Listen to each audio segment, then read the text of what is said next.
गुजरात के अहमदाबाद में कांग्रेस का 84वां अधिवेशन खत्म हो गया। 2 दिन के अधिवेशन में मंगलवार को पहले दिन कांग्रेस वर्किंग कमेटी CWC की बैठक 4 घंटे चली। दूसरे दिन साबरमती रिवर फ्रंट पर मुख्य अधिवेशन हुआ। अधिवेशन में कांग्रेस अध्यक्ष मल्लिकार्जुन खड़गे, सोनिया गांधी और राहुल गांधी मौजूद रहे। कांग्रेस के अधिवेशन में न्याय पथ प्रस्ताव पारित किया गया। इसमें कहा गया कि महात्मा गांधी के कांग्रेस अध्यक्ष चुने जाने के शताब्दी वर्ष में और सरदार वल्लभ भाई पटेल के 150वें जयंती वर्ष में भारतीय राष्ट्रीय कांग्रेस न्याय पथ का संकल्प लेती है। राहुल गांधी ने पोस्ट कर बताया कि पार्टी ने अधिवेशन में 3 ऐतिहासिक संकल्प लिए हैं। राहुल ने एक्स पर लिखा, कल AICC के अहमदाबाद अधिवेशन न्यायपथ में कांग्रेस ने देश के बहुजनों को हिस्सेदारी देकर सामाजिक न्याय को मजबूत करने के लिए 3 ऐतिहासिक संकल्प लिए हैं। नंबर 1, हम राष्ट्रीय कानून लाकर आरक्षण की 50% सीमा को खत्म करेंगे। नंबर 2, केंद्रीय कानून बनाकर SC/ST सब प्लान को कानूनी आकार देंगे और इन वर्गों की जनसंख्या के आधार पर बजट में हिस्सेदारी देंगे। नंबर 3, संविधान के अनुच्छेद 15(5) के निर्धारित SC/ST और OBC के निजी शिक्षण संस्थानों में आरक्षण के अधिकार को लागू करवाएंगे। देश में बहुजनों के लिए हमारा संदेश साफ है, आपके भविष्य से जुड़े इन मुद्दों पर हमारा साथ निभाएं, हाथ को मजबूत बनाएं क्योंकि हाथ बदलेगा हालात। न्याय पथ ही क्यों? इसकी कांग्रेस ने वजह बताई है। पारित प्रस्ताव में कहा गया है कि सरदार पटेल ने कहा था कि जब जनता एकजुट हो जाती है तब क्रूर से क्रूर शासन भी उसके सामने नहीं टिक सकता। आज बीजेपी सरकार ने देशवासियों के साथ महंगाई, बेरोजगारी, आर्थिक असमानता, ध्रुवीकरण और क्रूरता की सारी हदें पार कर कुटाराघात किया है। यही नहीं, सरकार में बैठे हुक्मरानों ने सत्ता की स्वार्थ सिद्धि के लिए संविधान पर सीधा हमला बोल रखा है। अधिवेशन में पार्टी के कई सीनियर नेताओं ने अपने अपने संबोधन भी दिए। इस दौरान राहुल गांधी ने एक बार फिर जातीय जनगणना को लेकर बयान दिया। जाति जनगणना, उससे कुछ महीने पहले मैंने पार्लियामेंट हाउस में भाषण दिया था। मोदी जी के सामने कहा कि मोदी जी आप जाति जनगणना कराइए, देश को मालूम होना चाहिए इस देश में दलित कितने हैं,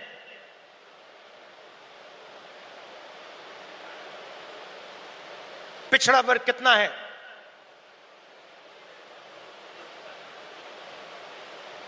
अति पिछड़ा कितना है, अति दलित कितने हैं, आदिवासी कितने हैं,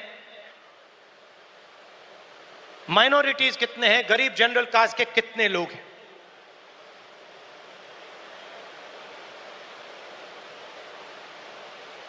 और मैं सिर्फ जाति जनगणना के पीछे नहीं था। जाति जनगणना एक कदम है। मुझे यह पता लगाना था कि इस देश में किसकी कितनी भागीदारी है। उस समय मैंने कहा था कि देश का एक्सरे होना चाहिए, पता लगाना चाहिए कि जो हमारे दलित, आदिवासी, पिछड़े वर्ग के लोग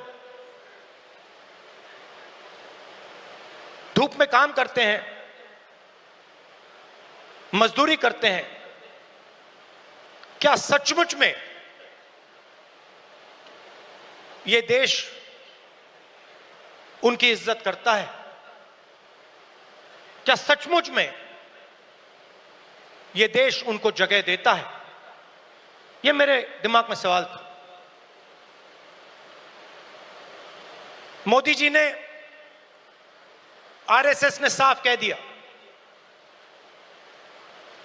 हम जाति जनगणना नहीं करेंगे, हम जानना नहीं चाहते हैं, हम समझना नहीं चाहते हैं,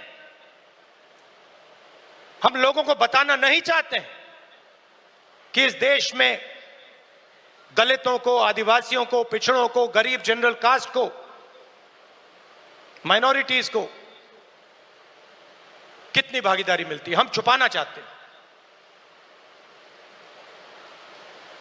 और वहां मैंने सामने बोल दिया कि आप छुपाइए जितना छुपाना है। लोकसभा में राज्यसभा में हम कानून पास करेंगे, आपके बिल्कुल सामने कानून पास करेंगे, जाति जनगणना यहीं से निकालेंगे। तेलंगाना में किया और आप हैरान हो जाओगे। रेवंत रेड्डी जी ने बोला मगर डिटेल में नहीं गए। और मैं जानता हूं कि जो तेलंगाना की हालत है वो इस देश के हर प्रदेश की हालत है। तेलंगाना में 90% आबादी ओबीसी, अति पिछड़ा, दलित, अति दलित, माइनॉरिटी, आदिवासी।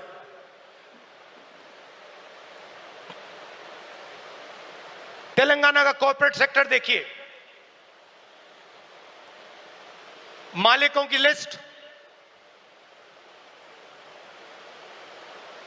सीईओज की लिस्ट, सीनियर मैनेजमेंट की लिस्ट, 90% में से आपको एक व्यक्ति नहीं मिलेगा।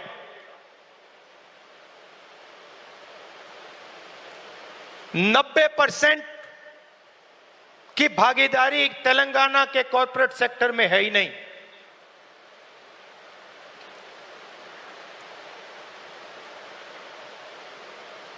आजकल 21वीं सदी में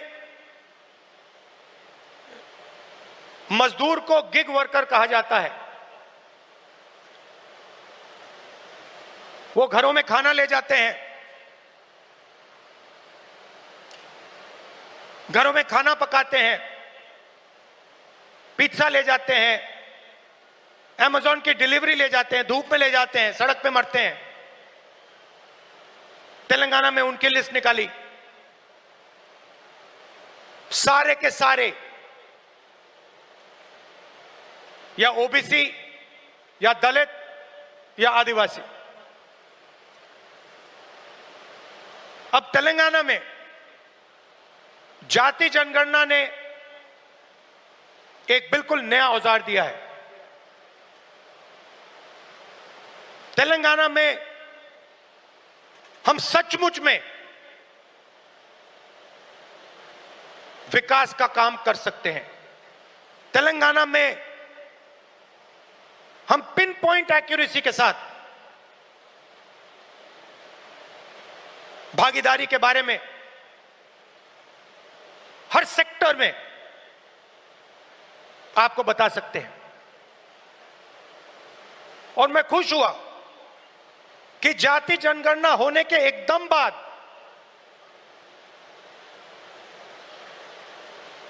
हमारे चीफ मिनिस्टर ने और हमारी टीम ने ओबीसी रिजर्वेशन को 42% तक पहुंचा दिया है।